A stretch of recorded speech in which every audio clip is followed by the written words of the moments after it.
नमस्ते, मेरा नाम है अमित कुमार झा।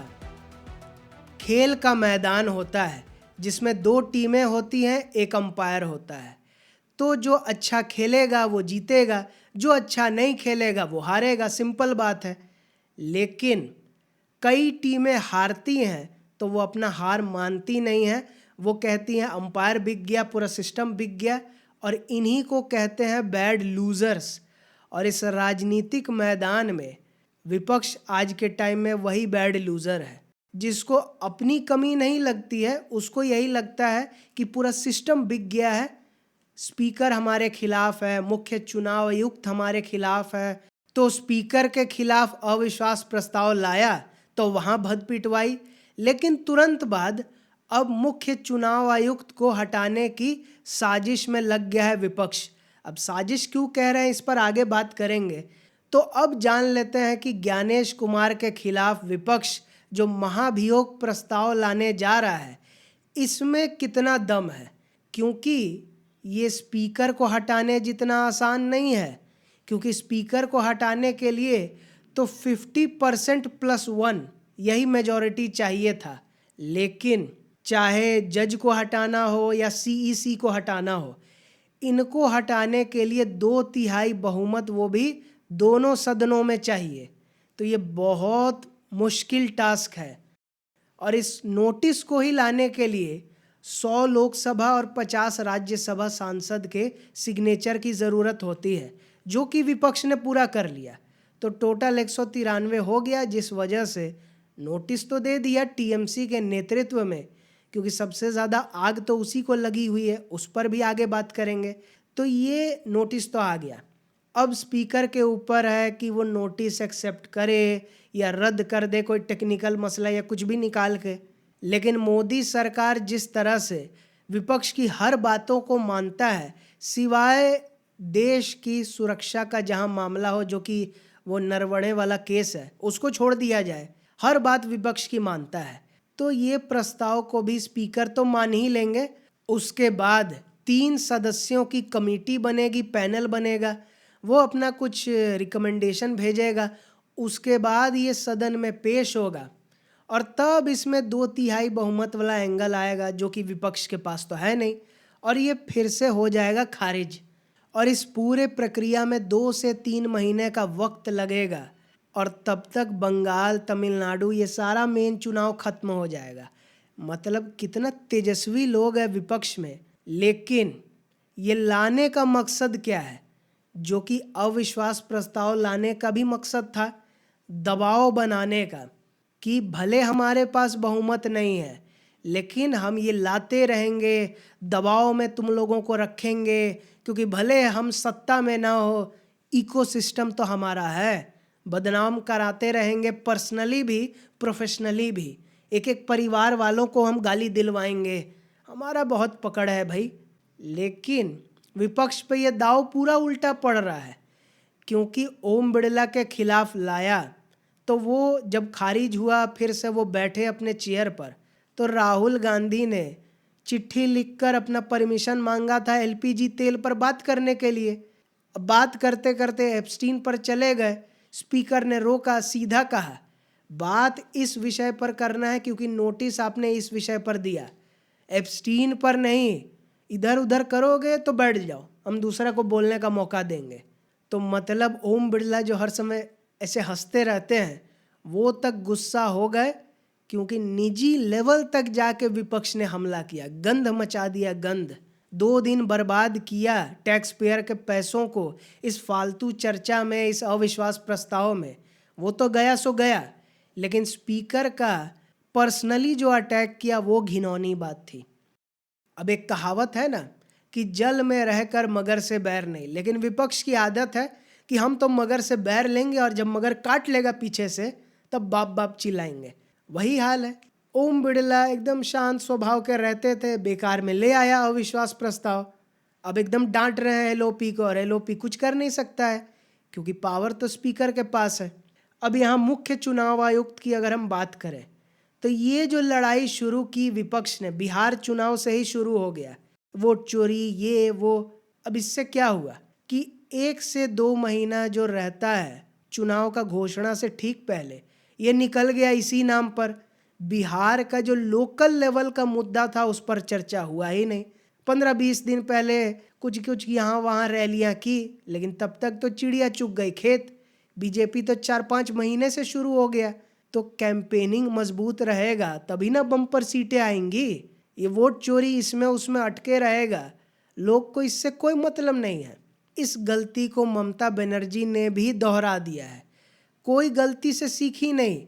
उनके लिए यही है कि ज्ञानेश कुमार दुश्मन है, क्योंकि यही एसआईआर करवा रहा है। क्योंकि 20 साल से तो हुआ नहीं, ये क्यों अभी करवा रहा है? यही दुश्मन है, इसी को हटाओ। तो पहले तो एसआईआर के खिलाफ ममता बनर्जी खुद वकील बन के एकदम गई सुप्रीम कोर्ट।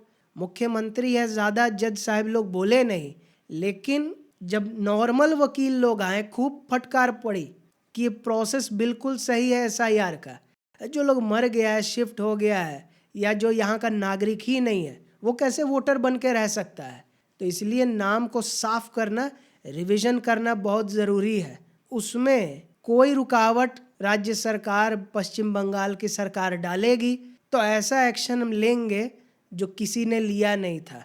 तो ऐसी धमकी दे दी जिससे बौखला कर या डर कर, कुछ भी कह सकते हैं, ममता बनर्जी बैठ गई धरने पर कि अब सुप्रीम कोर्ट भी बात मान नहीं रहा है तो हम तो धरने पर बैठेंगे। क्योंकि बेचारे मासूम बंगालियों का ज्ञानेश कुमार नाम कटवा रहा है, भाजपा के एजेंट के रूप में काम कर रहा है। इसीलिए तो ज्ञानेश कुमार जब बंगाल गए तो टीएमसी के जो कार्यकर्ता है या गुंडे जो भी, वो कहने लगे गो बैक गो बैक। लग रहा था मानो अंग्रेज का साइमन हो कि साइमन गो बैक। अरे इसी देश के नागरिक हैं, बंगाल में चुनाव होने वाला है, देखने आए, मीटिंग करने आए।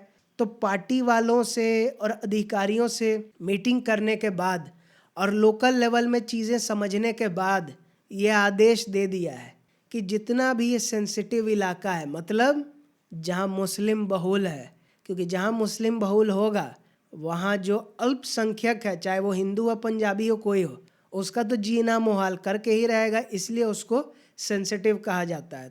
भले ही 60 लाख के आसपास नाम कट गया, लेकिन 65 लाख के आसपास अभी भी अंडर रिव्यू है। किसी का कभी भी नाम कट सकता है उनमें से।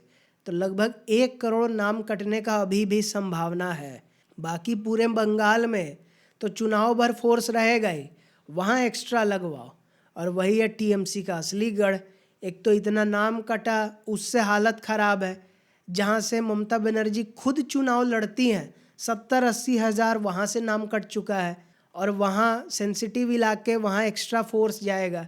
तो क्या होगा ममता बनर्जी का? जो टीएमसी के गुंडे निकलने नहीं देते हैं वोटर को वोट देने के लिए कि निकला कि पीटेंगे, तो वो घर पे बैठे रहता है। इसलिए वोटिंग परसेंटेज भी कम रहता है। सिर्फ टीएमसी वाला निकलता है, जीत जाती है। इस बार इतना ज़्यादा फोर्स है, लोग परेशान है ही, कोई सुविधा है नहीं। कहाँ कोलकाता एक समय इतना विकसित था, अब खाली फर्जी कॉल सेंटर के रूप में उसको गढ़ के रूप में जाना जाता है। तो इतनी बदनामी है, पिछड़ापन है, लोग परेशान है ही, एक्स्ट्रा फोर्स है ही, कई नाम कट चुका है ही। तो ये जो हार का डर ममता बनर्जी को लग गया, इसी वजह से वो बैठ गई धरने पर। टीएमसी के बेवकूफ़ी के वजह से जो बहुत शक्तियां चुनाव आयोग की क्लियर नहीं थी, सुप्रीम कोर्ट ने क्लियर कर दिया कि चुनाव से रिलेटेड एक एक चीज़ का फैसला सिर्फ एक ऑटोनॉमस बॉडी कर सकता है, वो है चुनाव आयोग। तो ममता बनर्जी को ये लग गया कि अब यही आखिरी रास्ता है, और बाकी विपक्ष का तो परेशान है ही, तो समर्थन मिल गया है। अब मालूम है कि फेल होने वाला है, लेकिन वही रणनीति जो कांग्रेस ने अपनाई, अविश्वास प्रस्ताव लाओ, ओम बिरला पर दबाव बनाओ, तो वो तो उल्टा पड़ गया। यहाँ भी यही है। अब बंगाल में उतना फोर्स पिछला बार तो नहीं कहा, लेकिन इस बार इतना निजी कर दिया, इतना घिना दिया है कि अब एक्स्ट्रा फोर्स वहाँ लगेगा।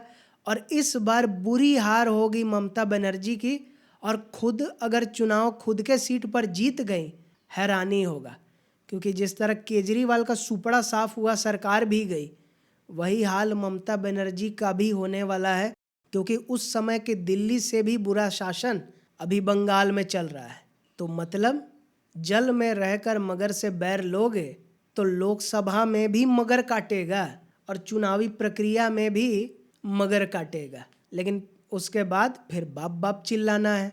अब ममता बनर्जी व्हीलचेयर पर भी आएंगी। नौटंकी अभी बहुत होने वाला है, लेकिन कुछ भी नौटंकी हो, हार निश्चित है। क्यों हार निश्चित है?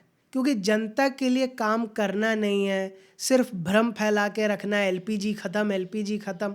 जब पेट्रोलियम मंत्री ने कह दिया कि शॉर्टेज उस तरह का नहीं है, बाप रे मुश्किल हो रही है, लेकिन कई सोर्सेज से आ रहा है, कोई ऐसा नहीं है कि हाहाकार मच गया। और जिस तरह की नौटंकी विपक्ष कर रहा है, यही नौटंकी नोटबंदी में भी की थी। तो क्योंकि जनहित के मुद्दे उठाता नहीं है विपक्ष और उठाने का नाटक करता है, तब भी क्योंकि फेक है तो वहाँ भी हाहाकार वाला एक्टिंग करता है। इसी वजह से जनता साथ आती नहीं है और बुरा गत होता है, लेकिन बैड लूज़र है, अपनी हार माननी नहीं है। तो चुनाव आयोग बिका हुआ है, ज्ञानेश कुमार दलाल है बीजेपी का, बोल के अपने आप को खुश रखना है, कार्यकर्ताओं को खुश रखना है और उन व्यापारियों को खुश रखना है जिससे पार्टी फंडिंग मिलती है। तो यही खेल है, ये भी धाराशायी होगा, इसमें भी भद पिटाएगा, लेकिन विपक्ष की मोटी चमड़ी है, इनको कोई फ़र्क नहीं पड़ता। अब इनको कोई फ़र्क पड़े ना पड़े, लेकिन सीबीआई ने हाई कोर्ट में ऐसा खेल कर दिया जिससे अरविंद केजरीवाल बरी जो हो गए थे, अब जेल यात्रा करीब आ गई है।